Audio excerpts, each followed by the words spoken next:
নমস্কার, দাসগৃহিণী ব্লগে সবাইকে স্বাগত। আজ চলে এসেছি একদম অন্যরকম টেস্টি একটি খাবারের রেসিপি নিয়ে, ঘুগনি সমোসা চাট।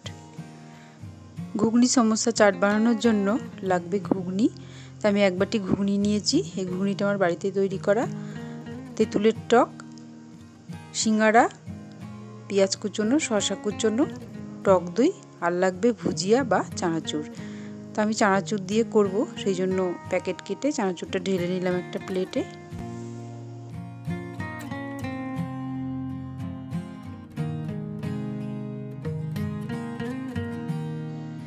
এই ঘুগনি সমোসা চাট খাবারটি আজকে আমার হাজব্যান্ড করেই দেখাবে। তবে এই খাবারটা কোনো একটা দোকানেও খেয়েছিল, খেয়ে ওর ভীষণই ভালো লেগেছিল। এই খাবারটা সাধারণত বিহারের একটি জনপ্রিয় খাবার।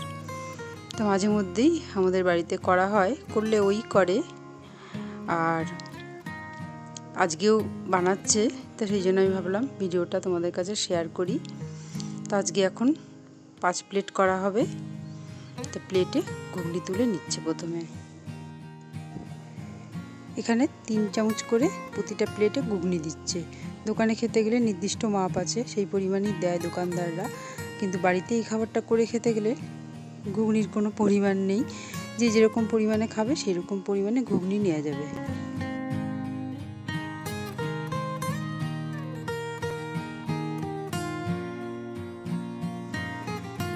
ঘুগনি প্লেটে দেওয়ার পর প্রত্যেকটা ঘুগনির প্লেটে একটা করে সিঙ্গাড়া একটু ভাঙা ভাঙা করে দিচ্ছে।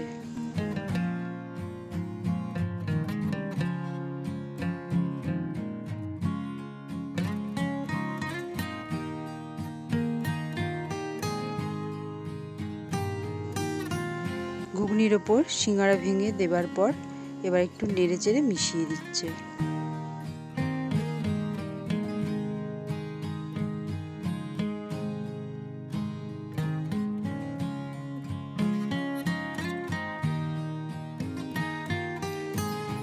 এবার 2 চামচ করে তেঁতুলের টক ওই মিশ্রণটার ওপর ছড়িয়ে দিল।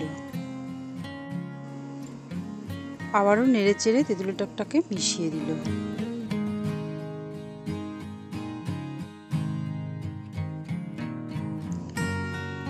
ঘুগনি, সিঙ্গাড়া, তেঁতুল গোলার মিশ্রণটার ওপর এবার শসা কুচনো দিয়ে দিচ্ছে।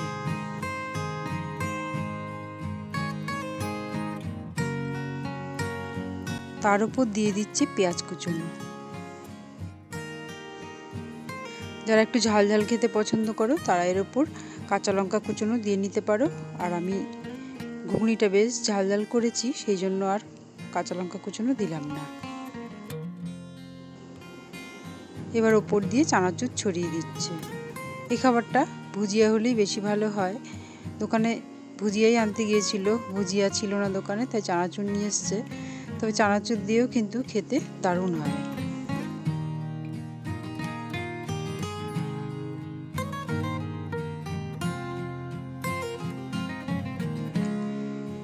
সবার শেষে আর 2টো আইটেম দেওয়া বাকি। এই 2টো আইটেম দেওয়ার পরে খুব বেশি সময় নেওয়া যাবে না, তাড়াতাড়ি খেয়ে নিতে হবে। দেরি করলে চানাচুর আর সিঙ্গাড়া নরম হয়ে যাবে, আর নরম হয়ে গেলে এই খাবারটা কিন্তু খেতে খুব একটা ভালো লাগে না।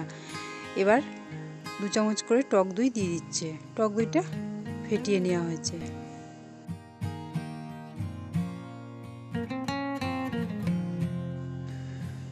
টক দই দেওয়ার পর উপর দিয়ে টমেটো সস দিয়ে দিচ্ছে। টমেটো সস দেওয়ার পর চাট মশলাটা দিলে খুবই ভালো হতো, তবে যেহেতু ভুজিয়া দিয়ে করা হচ্ছে না খাবারটা, চানাচুর দিয়েই করা হচ্ছে। ভুজিয়া দিয়ে করলে চাট মশলাটা অতি অবশ্যই দিতে লাগে, আর চাট মশলা দিলে খেতে কিন্তু অসাধারণ হয় এই খাবারটা। আর আমাদের যেহেতু চানাচুর দিয়ে করছে, চানাচুরে তো মশলা থাকেই, সেই জন্য আর আলাদা করে চাট মশলাটা দেওয়া হচ্ছে না।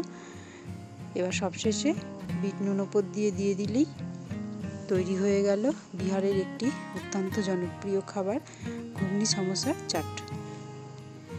এখন বসন্তকাল চলছে, এরপর আসবে গ্রীষ্মকাল। এরকম দাবদাহ গরমে স্ন্যাক্সে যদি এই চটপটা টকঝাল মিষ্টি এই খাবারটি পাওয়া যায়, মন্দ কি। বাড়িতে যদি হঠাৎ অতিথি চলে আসে, তাদেরও কিন্তু এই খাবারটা চটপট করে বানিয়ে অতিথি আপ্যায়ন করা যায়। কেমন লাগলো বন্ধুরা? যদি ভালো লেগে থাকে তাহলে লাইক কমেন্ট করবে। সবাই সুস্থ থাকবে, ভালো থাকবে। আর আমার চ্যানেলে নতুন বন্ধু হয়ে থাকলে চ্যানেলটি সাবস্ক্রাইব করার অনুরোধ রইল। দেখা হচ্ছে পরের কোনো ভিডিওতে। ধন্যবাদ।